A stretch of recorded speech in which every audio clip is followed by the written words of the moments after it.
Now, what we've applied here to a story, a bit of narrative, can also be applied and should be applied in a larger context, right? Because as you can see, the thing that's done here, the thing that's coming to bear here is the things that came before and the things that came after.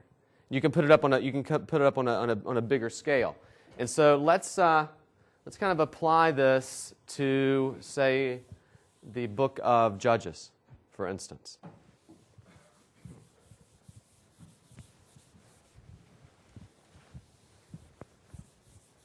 When you think of the book of Judges, what comes to mind? Actually, a phrase should come to mind. Yeah, say it louder. Yeah, in those days there was no king in Israel and everybody did what was right in their own eyes. That's the common refrain, the sort of commentary of the book of Judges. Right, so if we think again, I shouldn't have erased these things.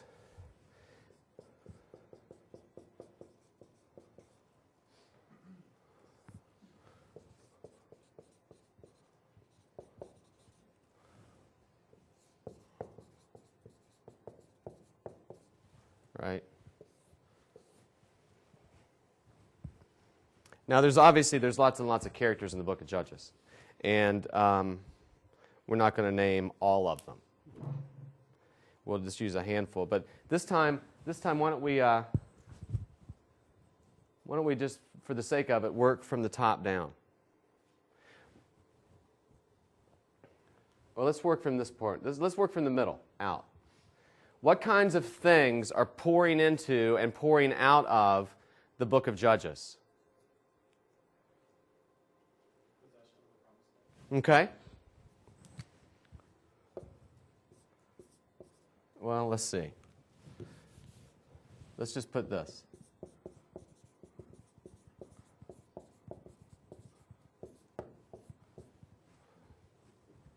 Right, they're there, but,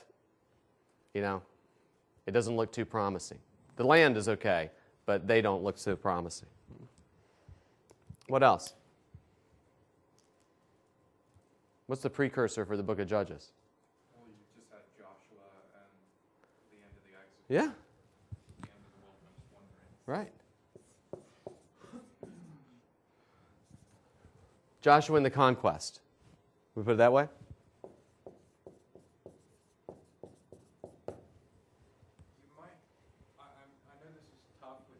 But you might try starting with dating of the book too.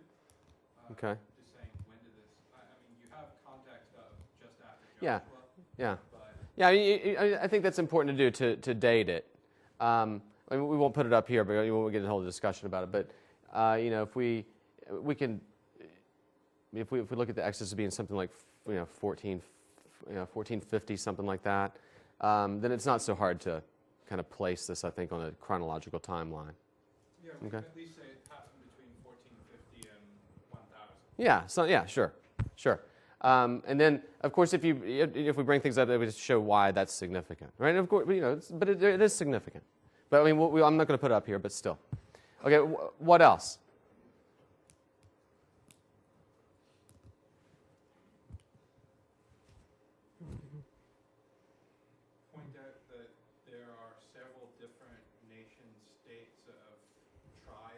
Okay. In the area. You mean like Canaanites? Yeah, well, and you have the Canaanites, the Jebusites, the Girgashites, yeah. Well, let's put it this way. Do I need to go through all 6 or 7? No. Point taken. There are nations in the land. Why? Because they didn't do their job. Right? Again, like I was saying earlier, with the fact that you have all the problems with the Philistines and then the Amalekites, they're surrounding the story of David. Same thing here. Again, this is another example of the fathers eating sour grapes and their children's teeth being set on edge. Right? This is what they've inherited. Now, they don't show themselves to be better than their fathers. Right? They seem to keep up. They seem to keep up in the same tradition. Okay? Well, here again, I know you might think, well, this is redundant, but don't forget what stands behind here. Again, Genesis 15. Of course, we'll put 12 and 13 too. Promise to Abraham, your children, and they're there. Right? They're there. And again, now I want to be careful to say that if you're teaching or preaching this, every time you preach an Old Testament text, you don't have to remind your people every minute of Genesis 15. Right? Remember, this is not a sermon outline.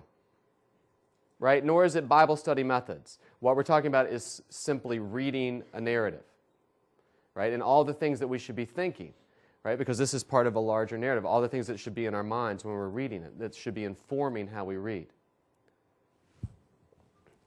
Okay, what else? In addition to the political map, we can also look at the topographic map, at how the land is set out. I mean, they start out in the book crossing the river, crossing the Jordan, and conquering that area, and then move into other types of land. Right. Yeah. I mean, they're spreading themselves out sort of the length and the breadth. And that may have an effect on the strategies used. Yeah. I think so. It could.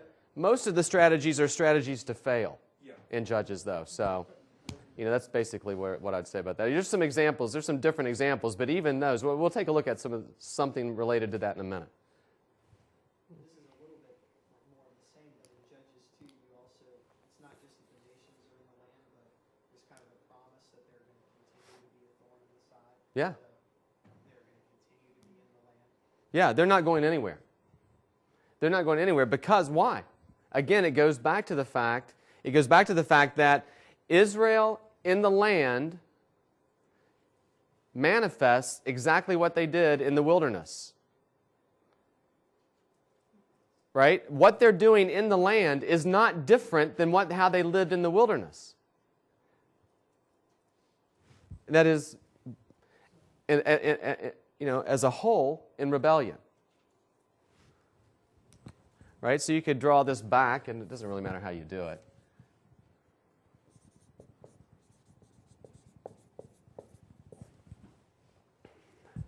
And you also have things should be ringing in your mind, things like everything God says we will do.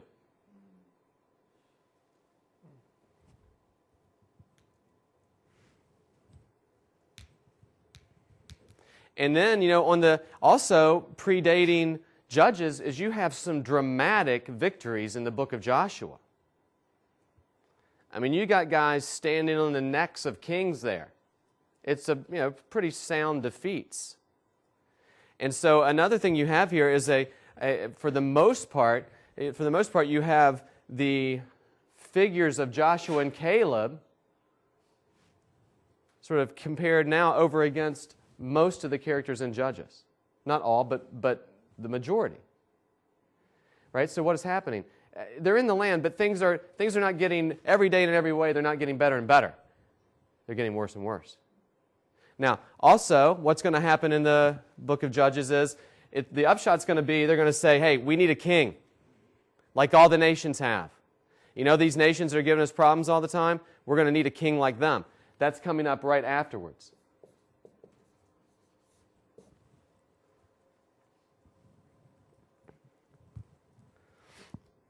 So let's go down here and let's just pick some figures.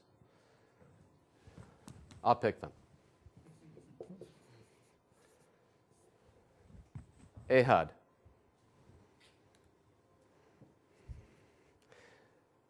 What's Ehud's claim to fame? One of them. He's a lefty, a southpaw. Sorry if you're offended by that, but you're a little bit out of luck in ancient cultures if you're left-handed. And in some modern cultures. So what's so wrong about being left-handed? Why is it pointed out? Just as a matter of historical curiosity? Because he was sneaky with it. Okay, yeah, you're right. But don't get ahead of the story. You're exactly right. I'm going to talk about that in a second. It was considered Yeah, yeah, it's a, what would we say? What would we call it these days? It's a sort of disability in many ways. Because it's not the, I mean, typically the right hand's the right hand of, it's associated with power and might, and it's, you're kind of an oddball. Again, if you're a lefty in here, don't feel bad. I know it sounds bad, but don't feel bad. We're not under sort of those cultural restraints anymore. Though you might think you are, given how all these desks are built. It hasn't gone away. There's still a caste system for lefties. What's that? Yeah, with scissors. We'll stop right there, though. Right? There's a list of things we could list. You're exactly right. You're not even left-handed. My dad is. Okay, sorry. Anyway. Yes, I can tell that you've heard about it. So anyway, all that aside, now, it turns out that it's probably pretty handy that Ehud's a lefty. What does Ehud, the lefty, manage to do? Yeah, and what's his big event? Yeah. Yeah, how's he kill the king? Yeah. He reaches out to greet him, and then does what? He guts the guy. It's a huge guy, too. Remember what happened to the sword? It disappears. It's like Jabba the Hutt or something. I mean, this guy's a huge guy, right? I mean, he is a... And remember, Eglon, the guy he killed, the fact that he's big and huge, that is a sign in many ways of his success and stature and power. And this left-handed guy dispatches him. Let's get another person up here. One of my favorites. JL. Well, first observation about JL.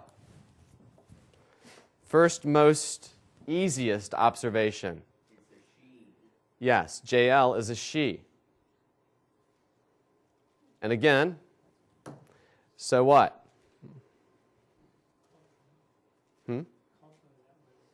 Yeah, you don't have a whole lot in there about, David's mighty women.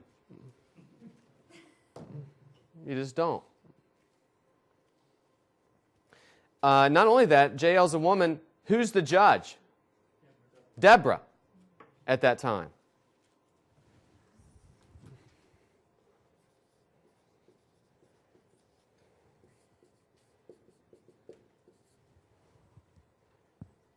I won't put Deborah's name up there. Now, what did Jael manage to do? She nails the guy's head to the floor with a tent peg. Sisera is his name. And he was the commander of a Canaanite army. Now,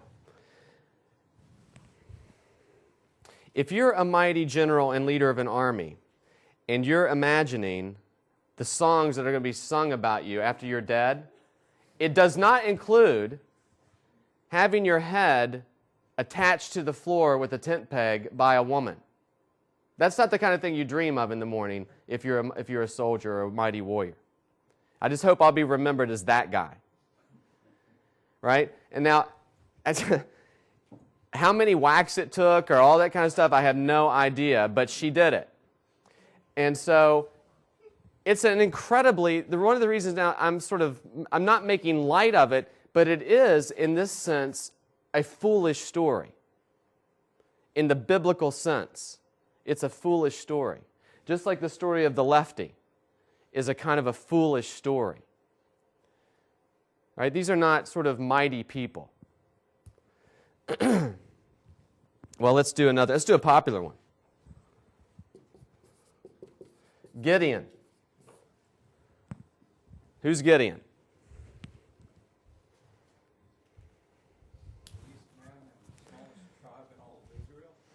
Yeah. When the angel of the Lord comes and says, "Greetings, mighty man of valor," I don't know if that's prophetic or ironic, because what's Gideon doing at the time? He's down hiding, threshing wheat out. Yeah, in the wine press. And so,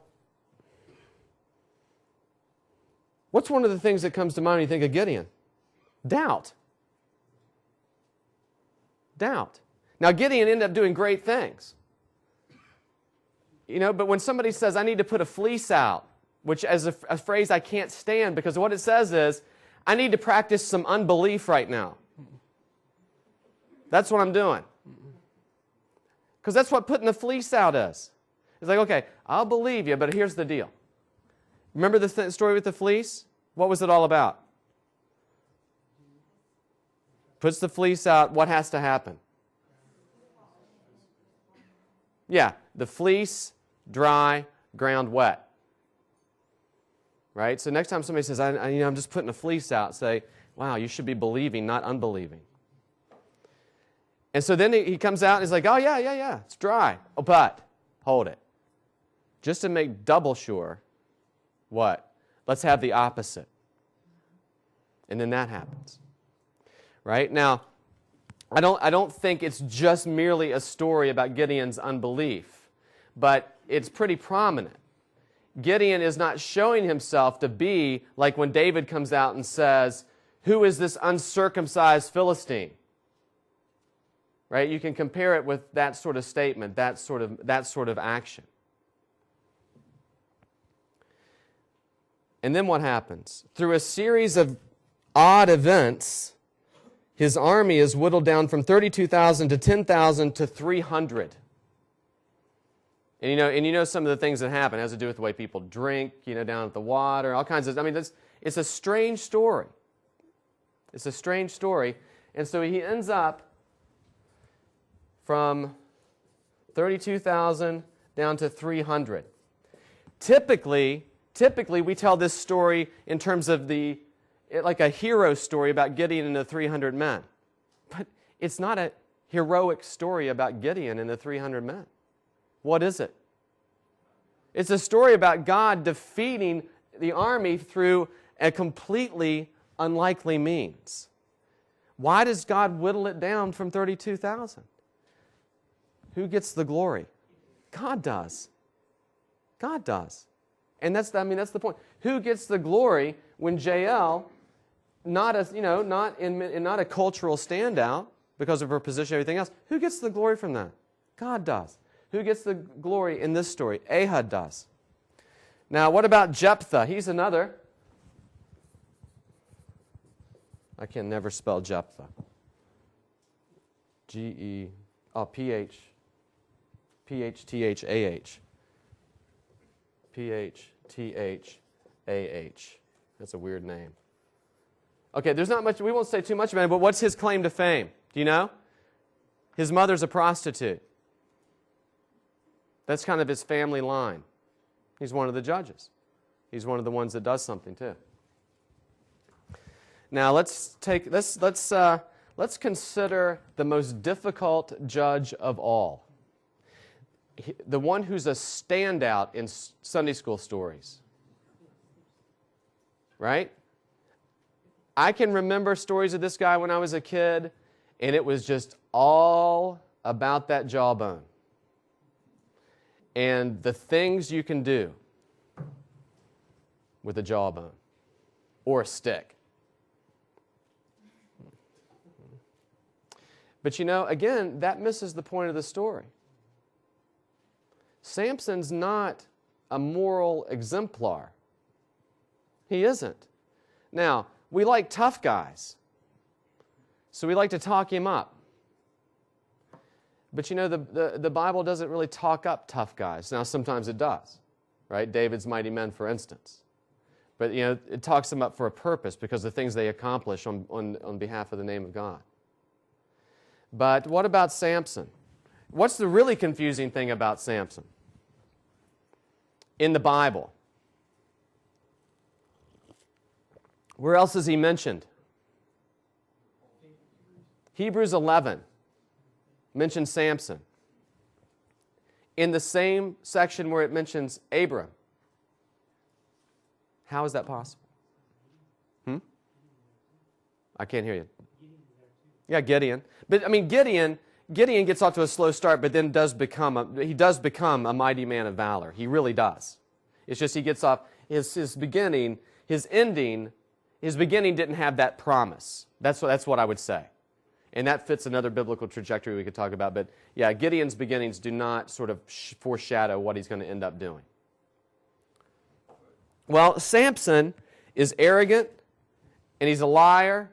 He's a deceiver. He has a foreign girlfriend. His parents can't handle him. He is not a model of a law-keeping son. But he kills 1,000 people with a jawbone. I mean, this is a pretty tough guy. But if you think about it, 1,000 people getting killed with a jawbone is, again, a foolish story. It's a true story, but there is a hint of foolishness to it. Right? Because, again, you could say, well, it's because Samson was so huge and great. But I don't think, in the context of Judges, the story about Samson is there for us to talk about Samson being like the Mike Tyson of the Judges. Though we insist on talking about it that way. But that doesn't fit the context of the book of Judges. What's more, his actions, as much as they serve a good purpose, that is, defeating Philistines left and right, don't match up with everything that he's like. And then he falls for Delilah and gets tricked in giving away his secret. And then becomes what? A jester, a clown, a laughingstock. Right? They wheel him out to make fun of him. And when Samson is sort of devoid of whatever honor and power and recognition he had as a young man, or however old he was, when he's beyond being feared by anyone, when he's a laughingstock and basically sort of a performing monkey for the Philistines, when Samson has no longer anything to boast about in and of himself, what does he do? He destroys more Philistines than he had ever done in one day. But the story's not there to talk about how Samson, he must have regrown his hair and all that stuff. Right? Must be how he did it. He got his hair back. Well, that's not the point of the story. The point of the story is, at the most unlikely time in his life, when he's gone from riches to rags, he does his greatest thing. And who gets the glory? I think God does. God does.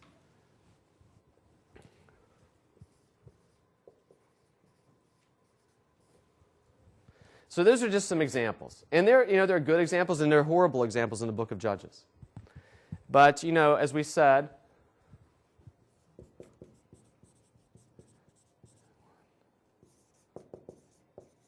the refrain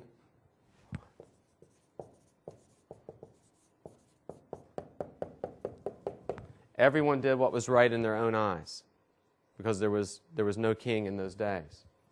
So kind of what you have in Judges is kind of this ongoing rebellion, and things will pick up at times and go back down. How's the book of Judges end? It doesn't end very promising. Again, this goes back to what I was saying on the first day. You're talking about this big picture of the Bible. Remember, you have all these promises and all these things floating out there, but it would be difficult to look at the book of Judges and think we're even close to arriving at the end point. What you have here is kind of a replay in one way of the events that take place, say, from Genesis 1 through Genesis 11. And that is spiraling down. High point spiraling down, like with Noah. And you have these other figures like Enoch. But then for the most part, spiraling down. And that's exactly what's going to happen again. That's going to happen again with the kings. High point with David, everything included. High point was Solomon, before the end of Solomon's life, spiraling down again. That pattern that develops of kind of, you have sort of a climax, and then a downfall, and then kind of a little bit of a climax, then a downfall, climax, and then a downfall, all along an unbroken line of promise of what God's going to do. But over and over and over again, you see, this is not the one, this is not the one, this is not the one. They, the nation of Israel, they're not the one. It reaches sort of these almost anticlimactic points. And then it plummets. And you have this pattern, and you can see this pattern in sort of a microcosm in the book of Judges. And I think we need to read it that way. And can we and should we focus in on sort of these characters? Yeah, the whole thing was written for our instruction. I'm not throwing out sort of studies on these sort of people at all. At all. But they have to be studied and talked about and compared and contrasted with whatever else in this larger picture. Otherwise, they're just some people who show up and do some weird stuff. Right? So I guess you could have a You Be a JL series or something.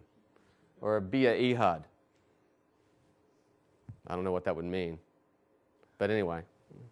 The other thing that the book as a whole really screams out is that we need someone to rule, to deliver us from our enemies who will live forever. Because what happens is there's peace. They watch that cycle. They deliver the people. Yeah. There's peace, and then as soon as that judge dies, they go right back to the same idolatry. And then it's right back. Yeah. It's really clear that you end Judges thinking, boy, they really do need a king. Right? And what they need is they need God as their king. Because they're not trusting in God. And they haven't been trusting in God. Right? But you do have this line of promise, right, that stretches back, for one instance, for Deuteronomy 17, and the promise of what a true king is going to be like. Right? And of course you have there's many promises going on. But the whole book of Judges should leave us wanting more. Not more of Judges, but a climax, an end point to this story. Because Judges really presses us forward in reading. Because you just don't ever land in the book of Judges. Just like you don't in the whole sort of Mosaic covenant, you never just sort of land. But Judges kind of puts that in overdrive. Right? And don't forget, they have the law. They know what God wants. And as I said earlier, you have this refrain, everything God says we will do. And that went wrong pretty quickly. Right? That's one of the last things they said before Moses took off up the mountain. And we know how that went. Right? So all this is pressing towards a Redeemer. And again, this sort of thing can be done on this large level.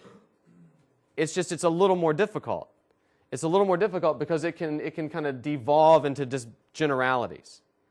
And even though, and this is, I know again, even though you might know and respect people who preach whole books at once, I don't really recommend that you begin doing that. It's difficult to do well. But I do recommend that if you want to read and talk about and share or teach or whatever a part of a story, the first job number one, you want to do a study or talk to people about Gideon, job number one is begin with Judges 1:1 and read to the end of Judges. First step out of the blocks. That's what you got to do. Right? And it develops from there. Any questions or comments about this?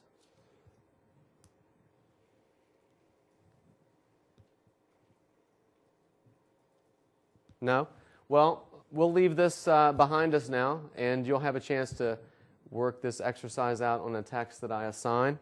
But in the next section, we'll start considering, we'll finish up a few we'll finish up a few points and principles about narrative, and then we'll start our discussion of Gospels, the other big narratives in the Bible.